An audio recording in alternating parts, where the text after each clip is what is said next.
신명기 23장 15절 16절 말씀으로 도망친 종을 품어주는 피난처라는 제목으로 같이 말씀 나누겠습니다.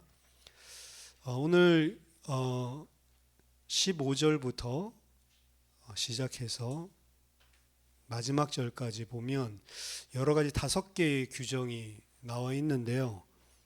그래서 이 개역개정 한글 성경에서도 제목을 기타 규정이라고 위에 제목이 여러 가지 성경책에 써 있을 겁니다. 왜 이렇게 썼냐면 아무런 관련이 없는 독립적인 5개의 법령들을 나열하고 있는 것처럼 보이기 때문에 그런데요. 주제도 다르고 각각 독립적인 이야기들을 하고 있죠. 하지만 이들 사이에는 5개의 법이 분명한 패턴이 존재합니다. 그 패턴이 A, B, A, B, A라고 이야기합니다. A, B, A, B, A에서 A는 뭐냐? A는 첫 번째, 세 번째, 5번째 나오는 건데 이거는 인간끼리 수평적 관계에서 이야기하고 있는 법령이고요. 그리고 B, 2번째, 4번째 나온 이 규정은 수직적인 관계, 인간과 하나님 사이의 관계에 관한 내용이다. 그래서 어떻게 보면 인간과 인간 사이의 관계를 규정하고 있는 것이 인간 사회 이야기를 하는 것 같지만 하나님과의 수직적인 관계가 그 사이에 끼어져 있죠. 그래서 성경에서 이야기하고 있는 모든 윤리적이나 도덕적이나 인간으로서 행해야 될 당연한 일들 이런 것들은 그냥 세상에서 이야기하는 도덕 윤리의 가치랑 그 본질이 다릅니다.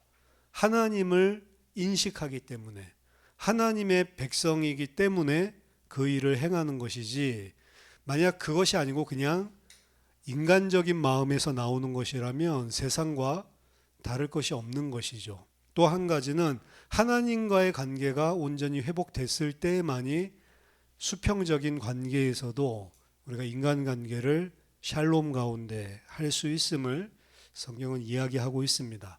오늘 법은 굉장히 간단하죠. 2절밖에 안 되니까요. 15절 보면 종이 그의 주인을 피하여 내게로 도망하거든 너는 그의 주인에게 돌려주지 말라. 여기서 얘기하는 종은 에베드라고 하는 히브리어인데요. 모세가 하나님의 종, 여호와의 종이라고 할 때도 에베드 아도나이, 여호와의 종이다. 그때 사용하는 종입니다. 당시 고대 근동에서 이 종이라고 하는 개념은 철저하게 낮은 노예라고 하는 계급을 이야기할 때도 종이라는 표현을 썼고요. 하지만 그 종이 항상 그렇게 철저하게 낮은 그런 종들만 이야기하는 것이 아니고 상당히 높은 지위를 차지하고 있는 종도 존재했습니다. 어떻게 보면 그 요셉이 가정 총무를 했을 때 똑같은 노예지만 다른 높은 지위를 사실 차지하고 있었다 이렇게 봐도 되는 거죠. 그럼에도 불구하고 아무리 그 지위가 높다 한들 그는 전적으로 주인에게 순종해야 되는 위치가 이 종이라는 것입니다. 한 가지 생각할 점은 여기서 종이 주인을 피해서 도망쳤는데 이 종은 히브리인일까요? 아니면 외국인일까요? 오늘 본문에서 규정하고 있는 이 종은 이스라엘 사람일까요? 아니면 이방인일까요? 이방인입니다. 이방인. 히브리 사람은 이 종이라고 하는 표현 사실은 신명기 15장 12절에서 18절에 우리가 살펴본 규례인데요. 거기 보면 히브리 동족의 경우에 가난해서 자신이 감당할 수 없을 정도의 큰 빚을 지게 된 경우에 그 빚 대신에 자신이 팔리게 되죠. 하지만 그 자신이 팔려서 6년 동안 섬기고 난 이후에 7년째에는 무조건 풀어주라라고 되어 있습니다. 무조건 자유케 해야 되죠. 그리고 자유케 풀어줄 때에는 그가 독립해서 이제 정착할 수 있도록 어떻게 재물도 양이나 소나 이런 것들도 나누어 주게 되어 있었습니다. 단 그가 아니요 나는 이게 좋습니다. 주인을 영원히 섬기겠습니다. 라고 고백을 하면 그 송곳을 가져다가 문 앞에서 뚫고, 그렇죠? 그래서 영원히 그를 이제 종으로 삼는데, 그 영원히 종으로 남겠다고 하는 경우에만 에베드라는 단어를 써요. 그전에는 이 에베드라고 하는 종이란 단어를 쓰지 않습니다. 그냥 가난한 빚을 갚지 못한 형제로 그냥 보는 거죠. 동족을 노예같이 종같이 보지 않는 것입니다. 자발적으로, 왜 그가 자발적으로 7년째 풀려날 수 있는데 그 주인과 함께 있겠다고 했냐? 그 주인과 그 가족을 사랑해서 그렇게 됐다라고 이야기하거든요. 그러니까 이 사람의 경우에는 어떻게 보면 오늘 본문에서는 주인을 피해서 도망쳐 나온 건데, 이 경우에는 히브리 사람이라면 주인을 피해서 도망쳐 나올 이유가 없는 사람이에요. 자유롭게 풀릴 수 있었는데 자신이 그 가족과 그 주인을 너무나 사랑해서 남겠다고 했고, 그리고 자발적으로 자신이 종이 된 거기 때문에 이 도망치는 경우 어려운 거죠. 동족 히브리인이 영구적인 에베드가 되었을 때 도망치는 것은 거의 불가능하다라고 볼 수 있습니다. 그리고 이 사실은 또 오늘 본문 16절을 통해서도 짐작할 수 있는데요. 그 피해서 도망온 종을 네 성읍 중에서 원하는 곳을 택하는 대로 그곳에서 살게 하라라고 이야기를 하죠. 이 하나님께서 이거는 도피성을 만들 때라든지 혹은 예루살렘 성을 만들 것을, 아직 예루살렘 성전이 아직 지어지지 않았죠. 성전을 장차 만들 때에 표현했던 것과 같은 표현입니다. 하나님께서 원하시는 곳, 하나님께서 지정하시는 그곳, 이렇게 이야기를 하죠. 그럼 12지파들의 땅 중에 어딘지 몰라요. 근데 하나님께서 지정해 주시는 그곳에 성전을 세우고 그곳에 와서 예배하도록 그렇게 명령을 하셨죠. 만약 이 사람이 히브리 사람이라면 아무 성읍이나 원하는 대로 택해서 갈 수 없습니다. 그렇죠? 그는 반드시 자기가 속한 지파의 땅으로 가야 되고 그가 유업으로 받은 땅으로 돌아가야 되는 거지, 아무데나 원하는 곳에서 살 수 없는 거죠. 그래서 이 종은 외국의 노예, 외국의 종되었던 자가 그 주인을 피해서 탈출한 경우로 보고 있습니다. 이 신명기의 법은 당시의 고대 근동의 법을 비교해서 봤을 때 일반적으로 생각하는 법과 정반대의 이야기를 지금 하고 있는 것입니다. 당시의 세상의 법은 도망자는 반드시 돌려보내게 돼 있어요. 종이 주인을 피해서 튀었다, 반드시 잡은 자는 돌려보내야만 합니다.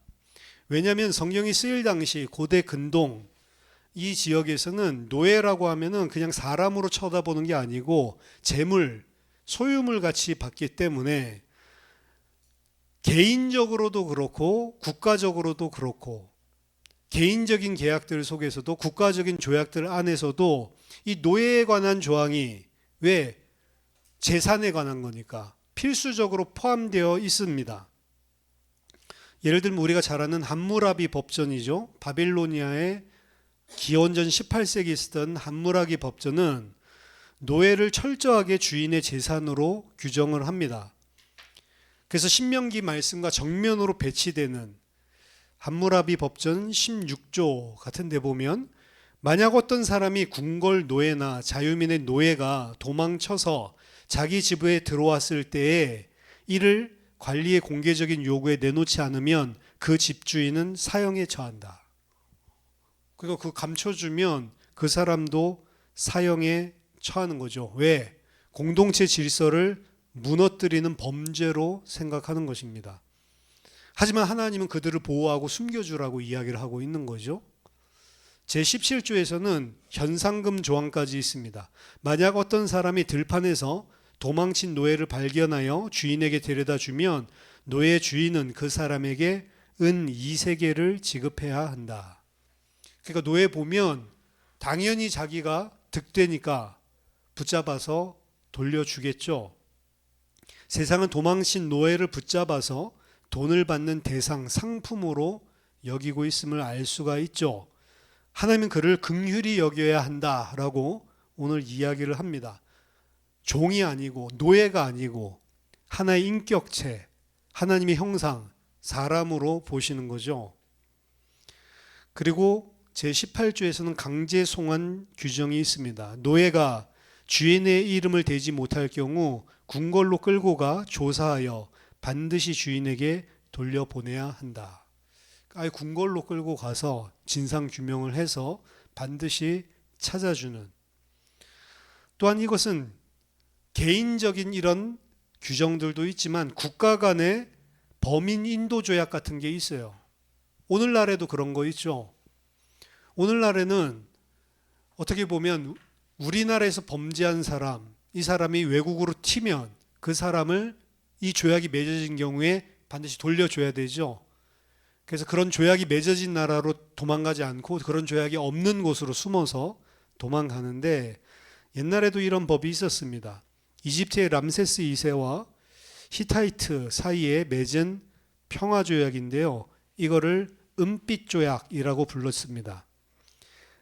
기원전 1259년, 기원전 13세기니까 엄청 오래된 그런 조약이죠.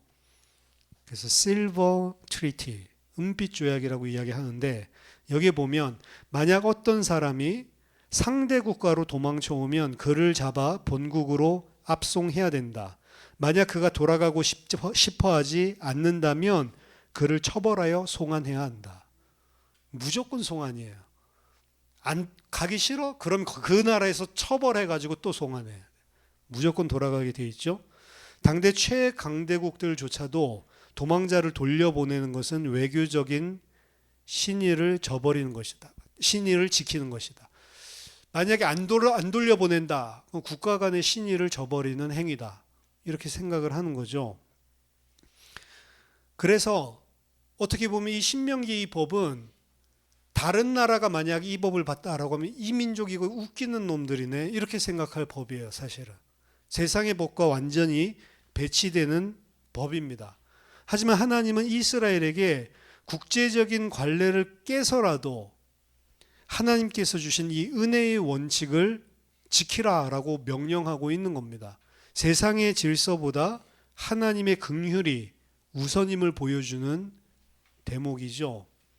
이유는 이 당시 사회에서 노예 도망간 것은 주인의 재산 침해권으로 본다. 이렇게 보지만 하나님은 그 사람을 재산으로 보지 않는 거고 주인에게 부당한 대우를 받고 너무 힘들어서 도망친 인격으로 보고 계시는 거예요. 보는 관점 자체가 다른 것이죠. 그래서 하나님의 법은 그는 너에게 피해온 사람이다 라고 하는 것을 강조하는 것입니다. 그 피해온 사람을, 너에게 피해온 그 사람을 너는 절대로 저버려서는 안 된다 라고 이야기하는 거죠. 세상의 상식, 국제 관례를 깨뜨리시고 이스라엘에게 전혀 새로운 법을 주신 겁니다. 재산보다는 생명. 예수님의 일화에서도 이걸 보여주는 것이 거라사 지방에 갔을 때 거라사인에게 들렸던 군대 귀신 쫓아내죠. 그리고 그들이 저 돼지떼에게 들어가기를 요구했을 때 들어주니까 돼지떼 속에 귀신들이 들어가서 돼지떼들이 몰살하죠. 바다로 뛰어들어서. 근데 그것을 보고 사람들의 반응은 이 예수라는 사람 때문에 우리 재산에 피해가 온다 이 생각밖에 없어요. 저 귀신 들려가지고 고통받던 사람이 멀쩡해지고 살아난 것, 그것은 그들에게 큰 가치가 아닙니다. 돼지떼들이 몰살당한 게 더 큰 가치지. 그래서 그 사람이 치유되고 나은 것을 보고도 그 마을 사람들이 뭐라고 합니까? 빨리 우리 마을을 떠나 주십시오 라고 이야기를 하죠. 그게 인간입니다.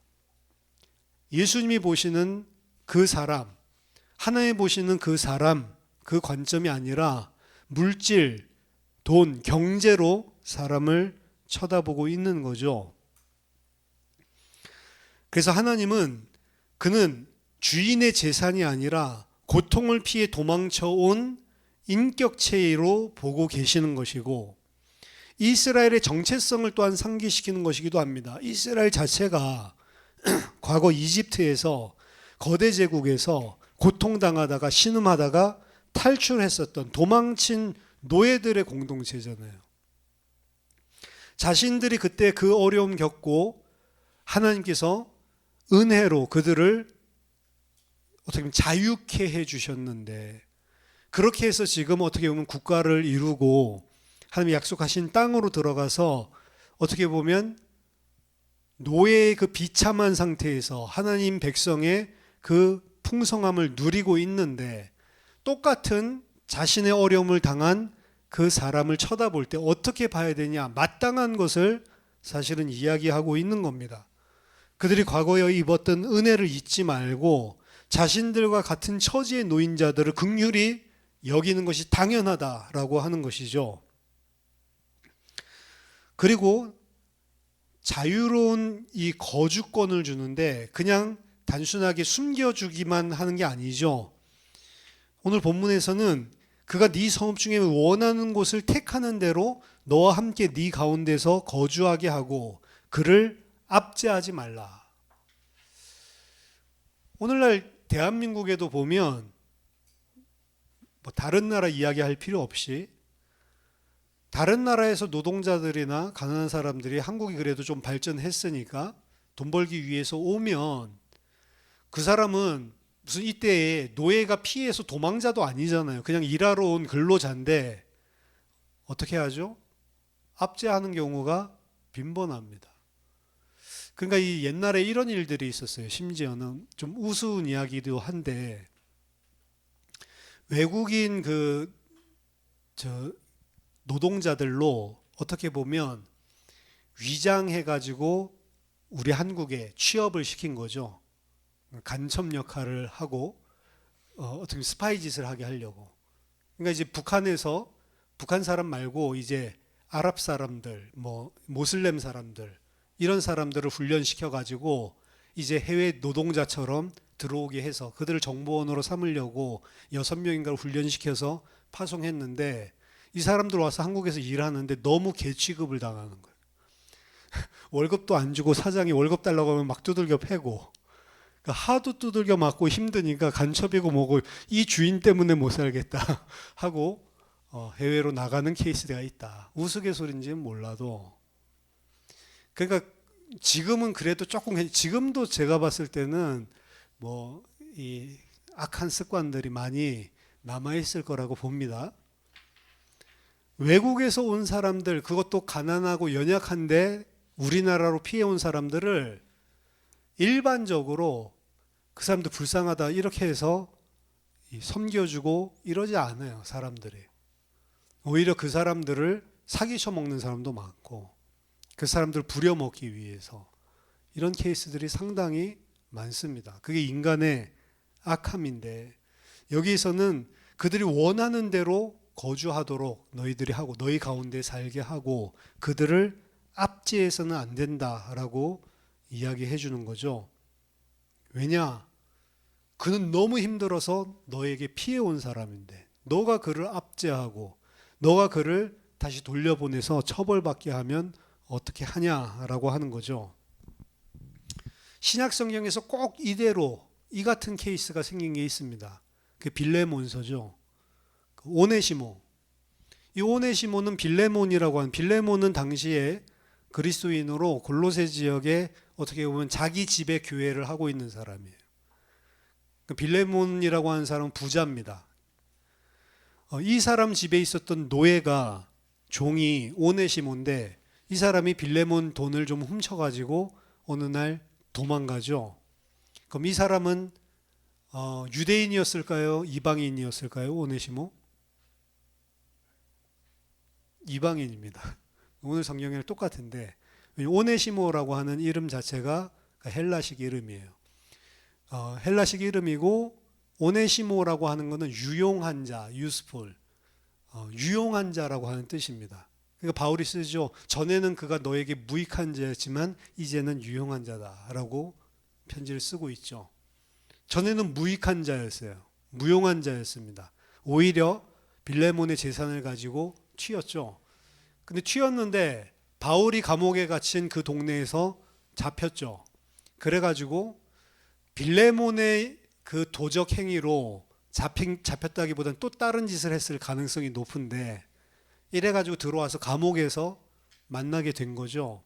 근데 그 감옥에서 이 오네시모가 예수님을 만나게 됩니다. 도망친 노예, 무익한 자였던 그 사람, 그리고 사회적으로 낙인이 찍히고 감옥까지 간 그 사람이죠. 근데 역설적으로 도망자 신세로 감옥에 가게 됐지만 그곳에서 바울을 만나면서 그리스도를 영접하게 됩니다. 그래서 바울은 그를 가리켜서 갇힌 중에서 낳은 나의 아들이라고 이야기하거든요.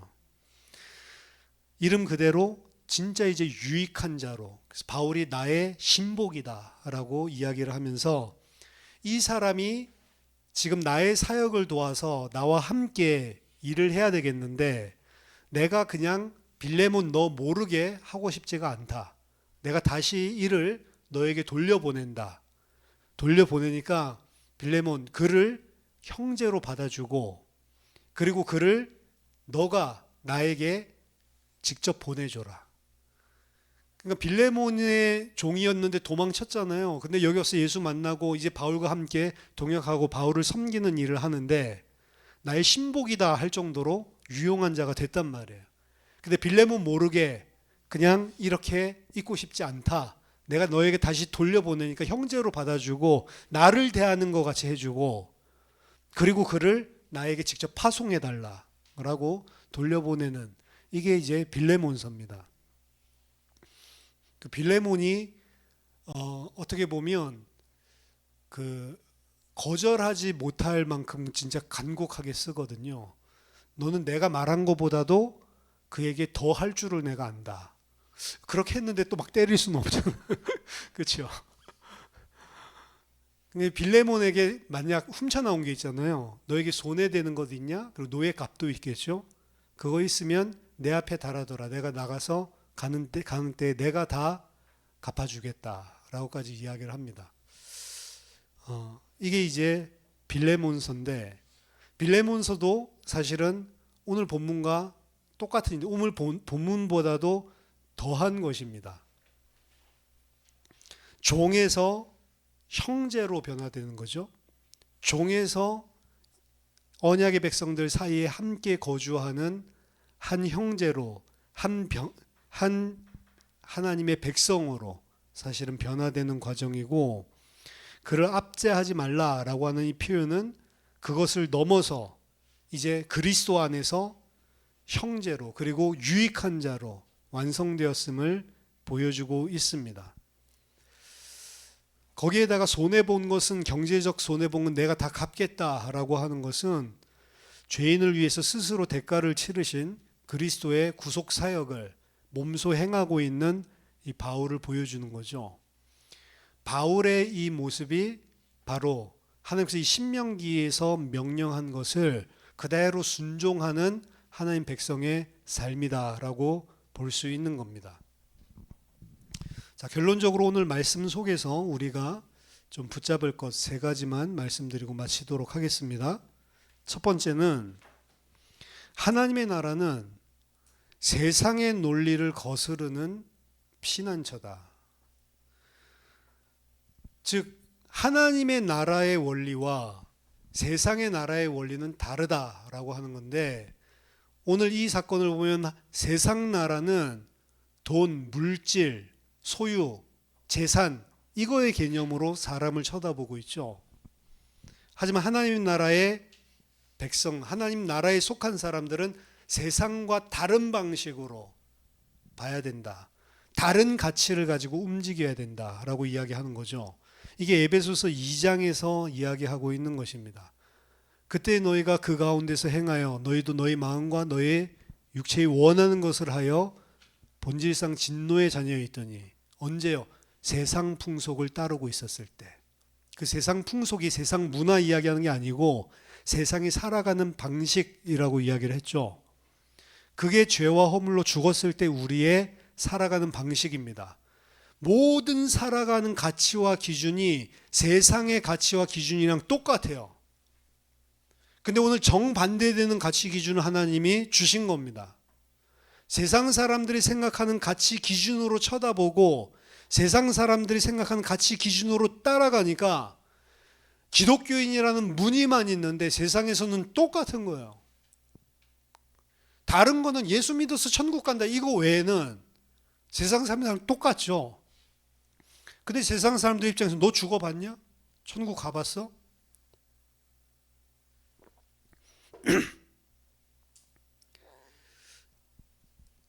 세상과 우리가 가지고 있는 삶의 방법, 삶의 가치가 정말 다른가라고 쳐다봐야 됩니다.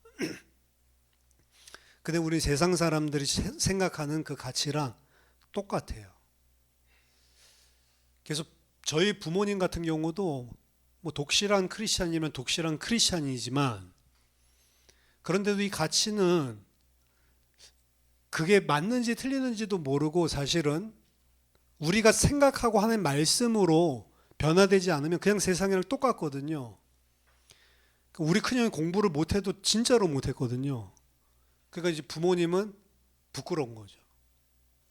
그러니까 이제 엄마도 친구들이 많은데 모여서 자식 이야기하면 말하기가 싫은 거죠. 공부를 너무 못해서 대학 떨어졌으니까. 근데 항상 입시생들 그 시험 치르고 나면 시험 잘 봤어? 그거 제일 중요한 이슈라고 생각하니까 그거 물어보잖아요. 당연히 못 봤죠. 어디 대학 넣었어? 그것도 말하기가 싫은 거죠. 그래도 뭐 좋은 대학교 넣었다가 떨어지면 괜찮은데 좋은 대학도 아닌데 넣었다가 떨어지면 말하기가 싫잖아요. 그러니까 큰형님이 5수인가 6수까지 했는데 5수 한 것 같네요. 그러니까 뭐 5수 하면서도 공부를 하겠어요? 맨날 돌아다니는 거죠. 그러니까 자식 대학 이런 거 이야기하기 싫어. 이제 둘째 형이랑 3년 차이거든요. 둘째 형도 못 가네. 그러니까 이제 그런 거 이야기하기 싫은 거죠. 근데 이제 드디어 제가 대학을 들어갔어. 그리고 자랑할 만해. 이러니까 이제 사람들 만나면 뭐만 이야기해요? 이번에 시험 잘 봤어? 이제 수험생 가진 그 부모들에게 그 이야기 하는 거죠. 이러한 생각이 나만 가지고 있는 게 아니고 자녀들에게 그대로 전달됩니다. 그래서 자신이 이 세상의 가치에 따라서 뭔가 번듯하지 못하면 걔네들 주눅 들게 만들어요. 이렇게 해야지 적어도 네 나이 때 이렇게 해야지 나 때는 말이야 막 이러면서 이 정도는 해야지 주눅 듭니다. 그렇죠? 기준이. 그러니까 이 자녀들도 커가면서 똑같은 생각을 해요. 무슨 생각을 하면 시험 봤는데 망쳤어. 이러면 서울에 있는 그 다리 가가지고 뛰어내린다니까 아이들이 실제로. 그래서 수능 보는 날에 상담원들이랑 경찰들이 다 배치되죠. 그날 하도 한강에서 뛰어내리려는 애들이 많이 오니까. 그게 뭐라고? 아무것도 아닌데. 그거 가면 끝인가요? 좋은 대학 갔어. 그럼 끝이에요? 아니요. 졸업할 때쯤 되면 어디 취직 됐어? 이거 가지고 이제 막 따지죠. 그거 안 되면 막 시달리고 부모는 또 그런 것들 또 안 되면 막 힘들고 그것도 잘 된 사람은 어떻게 우리 아들이 뭐 공부도 안 하던 놈이 그것도 삼성이네. 그 힘든 데를 뭐하러 가. 이렇게 공부한다고 애썼으면 됐지. 그 대기업 들어가고 이러면 바쁘고 힘들다던데. 진짜 난 얘를 못 말려. 그냥 좀 아무데나 그냥 막 이러면서 막 자랑하죠. 그러면 모든 세상 기준이 교회만 다닐 뿐이지 세상의 방식과 세상의 기준대로 살아간다는 거예요. 우리 오늘날 종 없죠. 종 오면 잘 대해줘라. 이건 우리랑 아무 상관없는 이야기잖아요. 근데 세상의 방식과 하나님 나라의 방식, 세상 사람들의 살아가는 방법과 하나님 나라의 백성이 살아가는 방법, 이걸로 치면 우리는 이 법을 어기고 있는 거예요, 사실은. 하나님의 백성이라고 하면서 세상 살아가는 그 방식을 그대로 살아가는 거죠. 심지어 교회 안에서도 세상적으로 번듯한 사람은 믿음 좋은 사람으로 아예 치부를 해버려요. 그렇죠? 사업 성공한 사람이 마치 하나님이 복 주셔서 믿음의 사람이기 때문에 복 주신 것처럼 둔갑해버리거든요. 항상 간증하는 사람은 그런 사람이 믿음의 사람으로 간증하지, 실패한 사람은 간증을 못해요. 간증하는 내용이 뭐죠? 세상이랑 똑같아, 말하자면. 실패한 자는 가치 없다고 생각하고 믿음도 없다라고 아예 낙인을 찍어버립니다. 그게 무슨 상관이 있어요? 상관이 없거든요. 그 실패하고 낙심한 상황 가운데 이 사람이 어떤 믿음을 가지고 그 가운데서도 낙심하지 않고 영향받지 않고 감사하면서 기쁨으로 그런 상황 속에 살아가냐, 그게 믿음의 척도잖아요, 사실은. 근데 그렇게 보나요? 교회 안에서도 똑같이 보죠.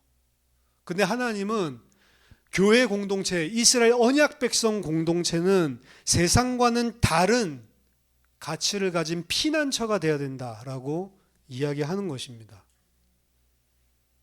실패한 자, 가치 없다고 생각하는 자, 연약한 자, 이런 자들이 세상의 가치로 보는 게 아니고 교회는 하나님이 보시는 인격, 하나님의 형상, 하나님의 아들, 그 관점으로 봐야 된다는 거죠.